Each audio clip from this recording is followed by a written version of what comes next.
गोलूपुर के एक छोटे से जंगल में टोनी चिड़िया अपनी छोटी सी बेटी के साथ रहा करती थी।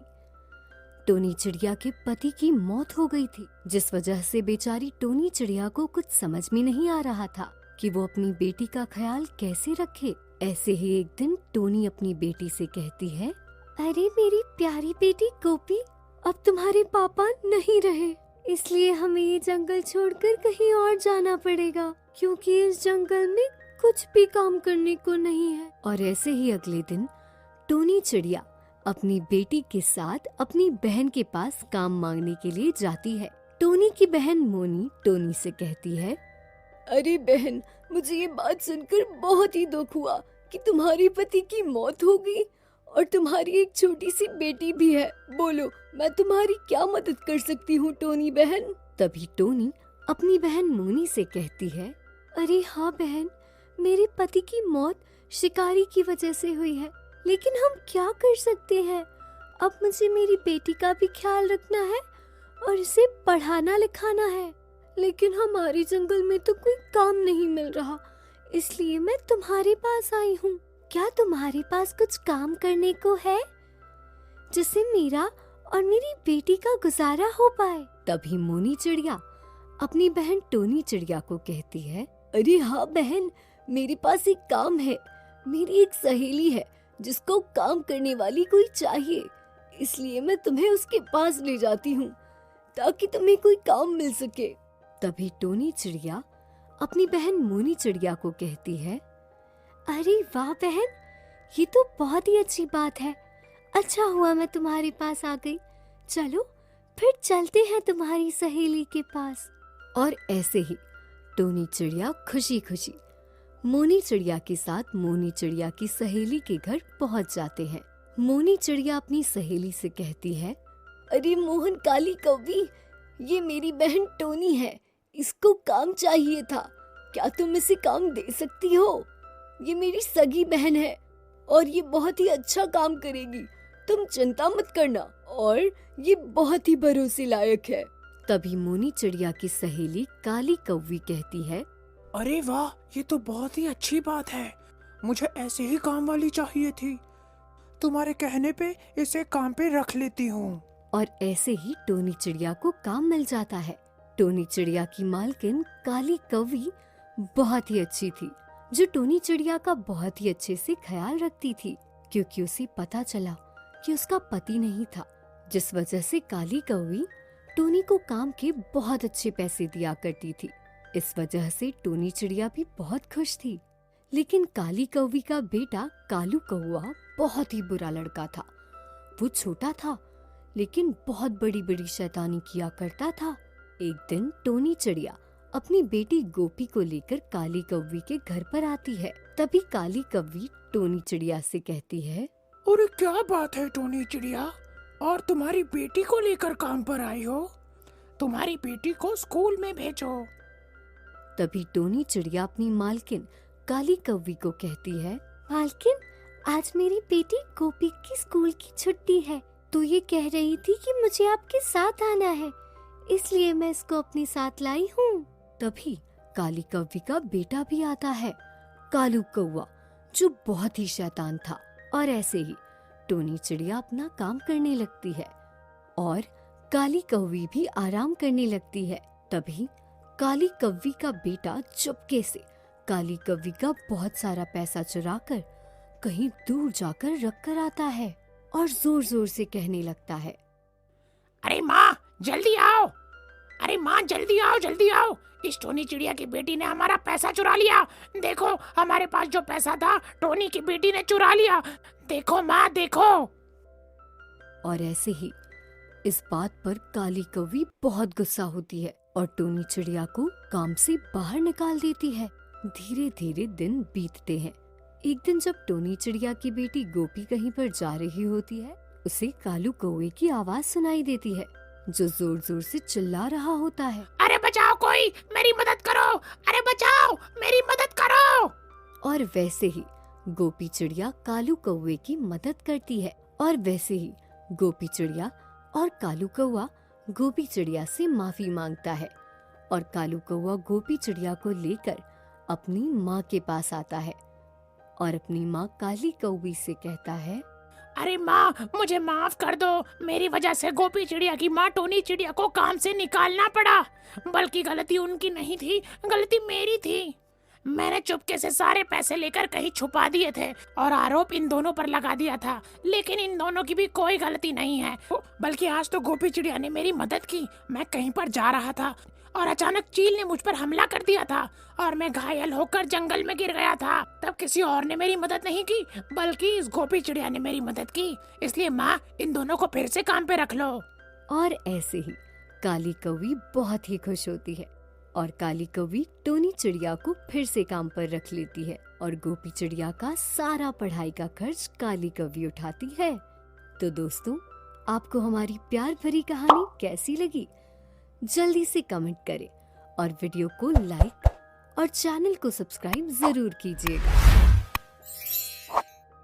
एक छोटे से जंगल में टोनी चिड़िया की नई नई शादी मोंटू चिड़ा से हुई थी। दोनों पति पत्नी बहुत ही खुश थे क्योंकि मोंटू चिड़ा का कारोबार बहुत ही अच्छा चल रहा था। मोंटू चिड़ा कपड़े बेचने का कारोबार करता था जो बहुत ही अच्छा चल रहा था।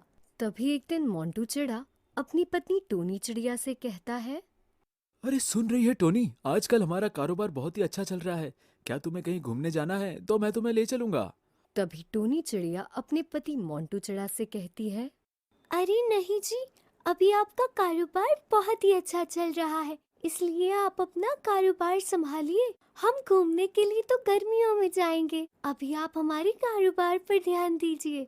तभी मोंटू चिड़ा खुश होकर कहता है, अरे वाह टोनी चिड़िया, तुम कितनी समझदार हो। अच्छा हुआ भगवान ने मेरी शादी तुम्हारे साथ करवाई, वरना मैं तो बर्बाद हो जाता। और ऐसे ही समय गुजरता जाता है।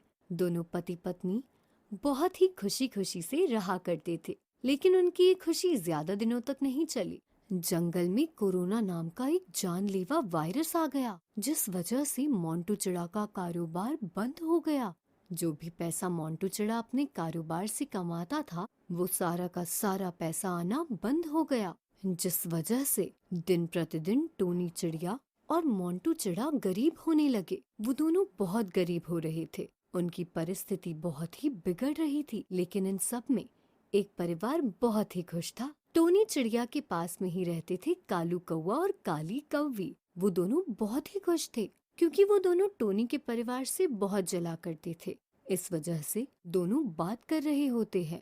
तभी कालू कौवा अपनी पत्नी काली कौवी से कहता है, अरे देखो तो सही भाग्यवान, ये टोनी चिड़िया और मोनू चिड़ा दोनों कैसे गरीब होते जा रहे हैं। मुझे तो देखकर बहुत मजा आ रहा है। तभी कालू कौवे की पत्नी काली कौवी उससे कहती है, अरे हाँ जी, आपने सही कहा। अच्छा हुआ उनका कारोबार बंद हो गया, वरना वो हमसे अमीर हो जाते। ऐसे ही दोनों बात कर धीरे धीरे मोंटू चिड़ा कुछ काम ढूंढने के लिए जाने लगता है। मोंटू चिड़ा बहुत जगह पर काम ढूंढता है और आखिर में उसे एक काम मिल जाता है।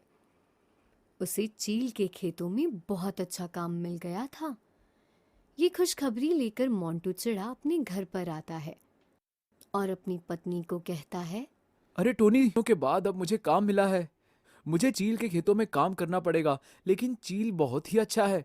वो हमें अच्छे खासे पैसे देगा, जिस वजह से गुजारा हो पाएगा। तभी टोनी चिड़िया अपने पति से कहती है, अरे वाह, ये तो बहुत अच्छी बात है। कोई बात नहीं, जो भी काम मिलेगा हम अच्छे से करेंगे। और ऐसे ही मोंटू चिड़ा के साथ टोनी चिड़िया भी काम करने के लिए जाने लगी। ऐसे ही धीरे धीरे वो दोनों बहुत मेहनत करने लगे, जिस वजह से धीरे धीरे उनके घर की परिस्थिति भी अच्छी होने लगी। लेकिन ये सारी अच्छी बातें कालू कौवे को अच्छी नहीं लग रही थी।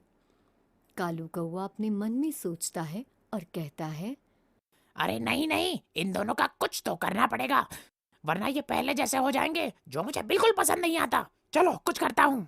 ऐसे ही अगले दिन कालू कौवा चील के पास जाता है और चील से कहता है, अरे चील जी, आपके पास तो दोनों काम करने के लिए आते हैं ना, मोंटू चिड़ा और टोनी चिड़िया। वो दोनों बहुत ही बुरे हैं, वो मुझे कह रहे थे कि चील बस हमसे काम करवाता है और बहुत ही गंदा है, और तो और हम उसके पैसे भी चुराते हैं।